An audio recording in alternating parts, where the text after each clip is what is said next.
Tom White, a motorcycle industry entrepreneur, a Hall of Famer and philanthropist, is one of the rare people who absolutely no one has anything negative to say about him. This we already knew before attending last weekend's Tom White Memorial Ride at Glen Helen Raceway, but the respect for White was emotionally on display by the who's who of so-called motocross luminaries that showed up to pay their respects to the inspirational man who succumbed to cancer November 2, 2017 at the age of 68.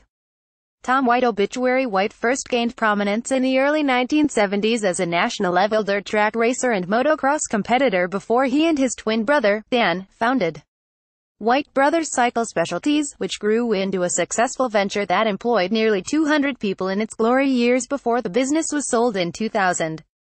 White continued his enthusiasm for the off-road industry, creating the World Four-Stroke Championship and World Vet MX Championship, and he also founded the Edison Dye Motocross Lifetime Achievement Award, which recognizes the person or persons who have made the largest impact on the growth of motocross in America.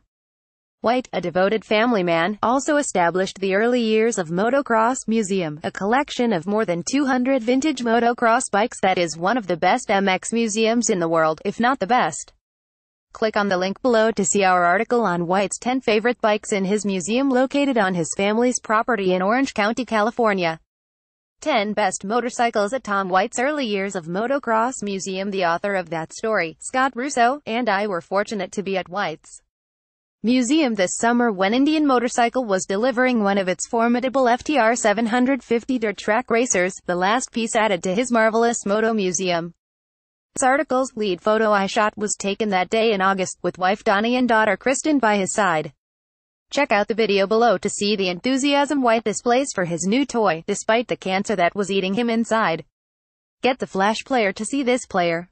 White rode his Indian FTR 750 for a few demo laps at a dirt track in Paris, California, this past October, and Russo says his pace was surprisingly brisk. White also competed in several MX races this year. He was determined to eke out maximum joy from the last months of his life, an inspiration for us all. White has been inspiring motorcycle enthusiasts for decades, as evidenced by the hundreds of people who came out to Glen Helen on November 11 for White's Memorial Ride at Glen Helen.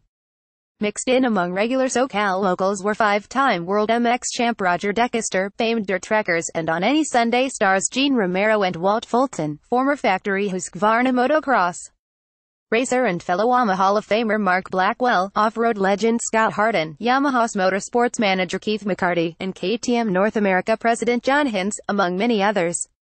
One of the many Sano vintage dirt bikes that took part in the Tom White Memorial Ride. Attendees gathered in the track's main building prior to the ride, where one of White's dearest friends, longtime Motocross Action magazine editor Jody Weissel, offered a touching tribute that was heartfelt and unexpectedly happy in its tone. I think if I took away anything from the Tom White experience with cancer, it's that you've got to live while you are dying, Weissel told the crowd. You've got to do the things that you want to do. Tom made a list of the things that he wanted to do. He said, I'd rather live for 2 months and live life to the fullest than live 6 months in pain. He wanted to race. Weissel continued. He wanted to ride his dirt track bike. He wanted to see his granddaughter born. He wanted to go on a road ride.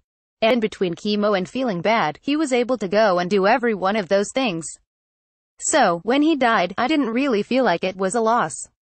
So, with surprisingly buoyant mood, riders headed out to their bikes for a lap of honor to White's legacy. Mixed in among contemporary motocross bikes, like the Honda CRF 450RX I rode, were dozens of vintage machines, and the sound of air-cooled thumpers and the smell of Bel Ray Trois-Stroke smoke was thick in the air. It was a fitting and glorious way to bid farewell to the respected and loved Tom White. Riders head out for the Tom White Memorial Ride at Glen Helen Raceway. White's daughter, Kristen Anderson, intends to honor her father's legacy by continuing to operate the Early Years of MX Museum and supporting White's philanthropic efforts. We're humbled by the turnout, Anderson said appreciatively, but it's not a surprise because we know that he had a really big impact on the sport. Seeing everyone here really helps us kind of fill the void that he left. He has had so many whose lives he touched. He wanted us to celebrate, not mourn him, and that's what we're doing. Here's our colleague Scott Russo next to Tom White at Paris Auto Speedway on October 7, the date of The final round of the 2017 American Flat Track Series, where White rode his FTR 750 to fulfill another one of his bucket list wishes less than 1 month before his passing. And at the very end he still did not complain about anything. Dexter said about White, "He was matter-of-fact, and he was planning what he had to do, but he never said, 'Why me?' We all complain about things that we shouldn't, and Tom was the best example of being positive no matter what." We hope that Tom's life story serves as inspiration to everyone that fierce determination and goodwill can yield a life extraordinarily well lived, the White family said in a statement upon the passing of Mr. White. Tom White's life and the way he lived it should be an inspiration to us all. His bravery, passion and enthusiasm never waned even as his days came to a close. Godspeed, Tom, you'll be dearly missed.